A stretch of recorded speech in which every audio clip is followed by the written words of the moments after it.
Okay, ladies and gentlemen, we now have a presentation by Visa, enabling better CX and unlocking growth with digital payments.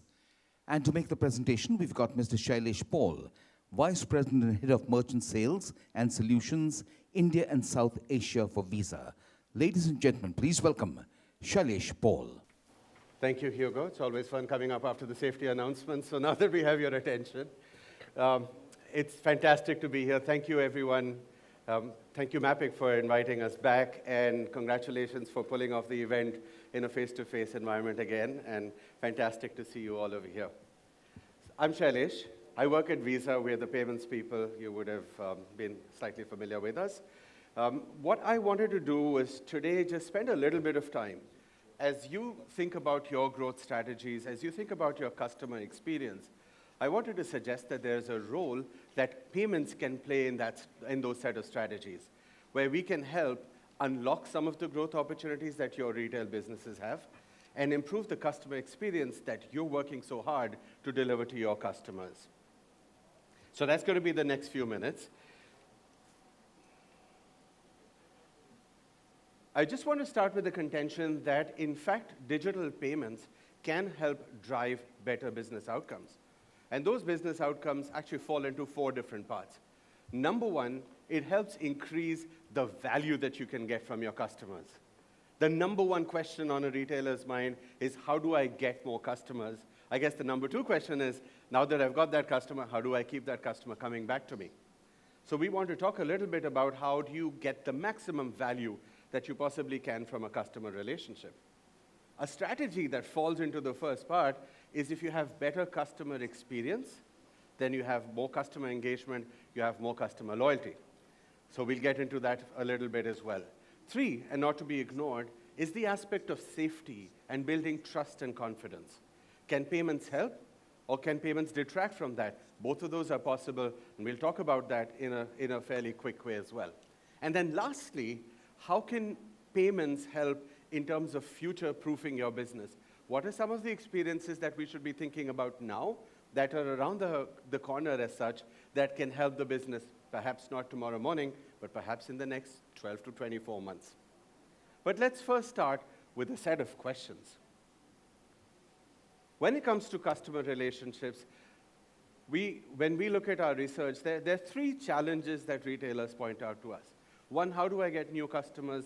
And how do I get new markets? 2, how do I maximize my profitability? And 3, how do I get the customer experience right?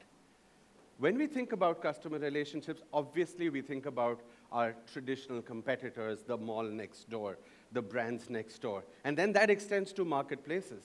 Now my retail business competes with a marketplace or a set of marketplaces. But then you extend that further, the customer experience is also being delivered by apps. There's a whole bunch of delivery apps that promise a 15 or 30-minute delivery, perhaps from a smaller store. So that set of competitors, as it relates to the customer experience that you deliver, is getting wider and wider. And those competitors are, in fact, enabling a customer experience through technology, which is something that, as retailers, it's really important for us to think about in terms of how do you compete with that. So there's that first set of questions, and the number one question I would say is, who else is now competing for my customer experience? Who else is now competing for my customer relationship? Questions 1 and 2. Question number 3 is, can security and reassurance be part of the differentiation that your business can provide? Could it be as simple as having a seamless returns policy, or be able to dispute a transaction if you actually think that you didn't make that transaction? Can those be important constituents of building trust and confidence? We would assert yes. And then the last piece is, where else can I drive sources of innovation? Where else can I find new ideas? Of course, you're doing a fantastic job as retailers and as brand owners. But are there other sources of innovation that your businesses can drive some inspiration from or pick up some of the tools from?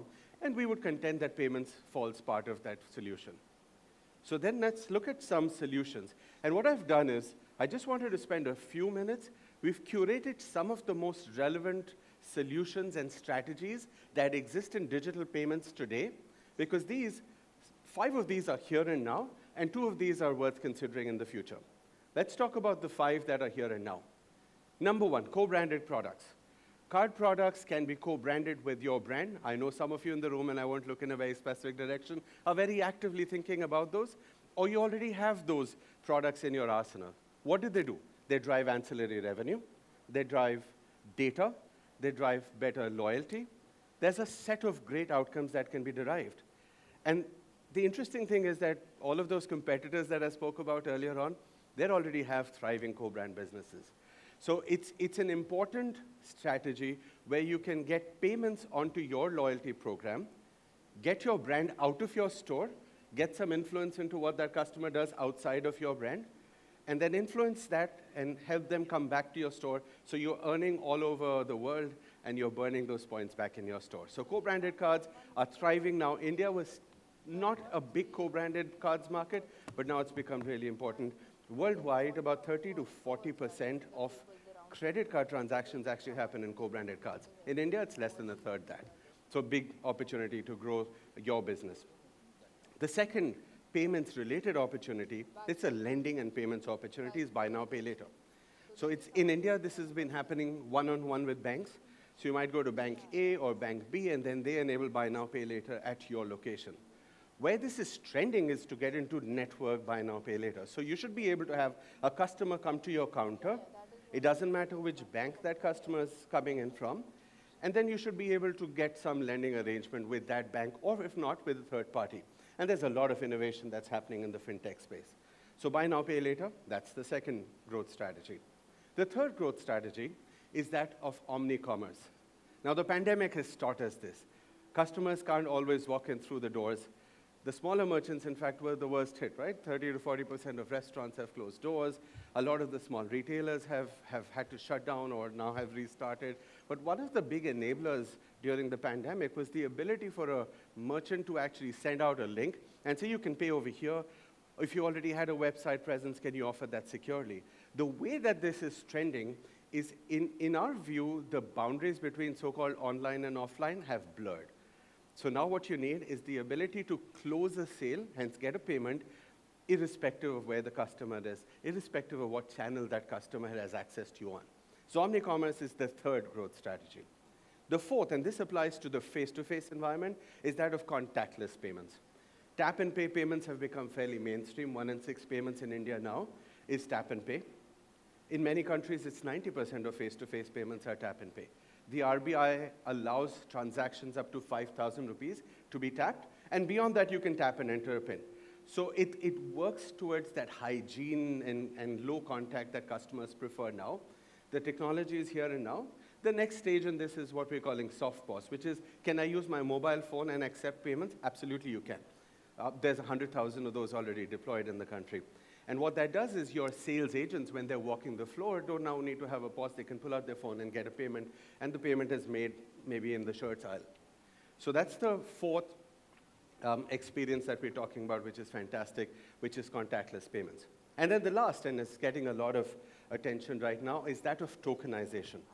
As of the 1st of January, the Reserve Bank of India of 2022 has prohibited merchants and payment aggregators to keep card numbers on their file, what was called card on file. So the enabling technology behind that is tokenization. What merchants can now do is you can take those cards with the customer's permission, exchange that for a token.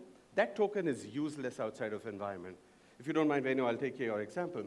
I shop at Shoppers Stop. I go to the store. I go to their physical stores. But I also shop online. Now, when I'm shopping online, they might have stored my card credentials because next time I come, you don't want me to enter all of those details yet again. That won't be allowed on the 1st of January, but what will be possible is that they can get their payment services provider to exchange that for a token, and that token, now if I took that token and I took it to Reliance brands, it's useless because that token is only designed to work at Shoppers Stop. So for Reliance, I'll get another token, and for somebody else, I get another token, and that makes it completely safe. So these are some of the top technologies and solutions that are here and now that I would recommend you actively think about for your payments experience today. Now, 2 other solutions that I'll leave with you. One is digital currency. So everyone's talking about crypto. It's not a mainstream payment technology yet. As of now, people are thinking about it as an asset class, but this will become real. There's about 100 programs worldwide where there are digital currencies either being used for loyalty or for exchange through all of the exchanges that are being done for bigger, low-frequency payments. But over a period of time, this is something that could become real. And then the last future trend that I'd leave you with is embedded commerce, which is where commerce happens because you have a device, or you have a connected car, or you have any other payment, Internet of Things device that can in the future have payment credentials. The technology exists for that. The policy framework exists for that. It's really a question of finding the right use cases and getting that done. So that's the couple of trends to look out for in the near future: digital currency and embedded commerce. So with that, I'll end. Thank you for your attention. I just wanted to leave you with the thought to say Visa is here to help. We would love to talk to you. You can come to us directly, or you could also talk to us through your payment services providers. We form the rails that provide payments, and then there's a whole lot of participants that are supporting you in your daily businesses. I am available for a little while after this, and my email ID is over there. We'd love to talk. Thank you so much for your attention.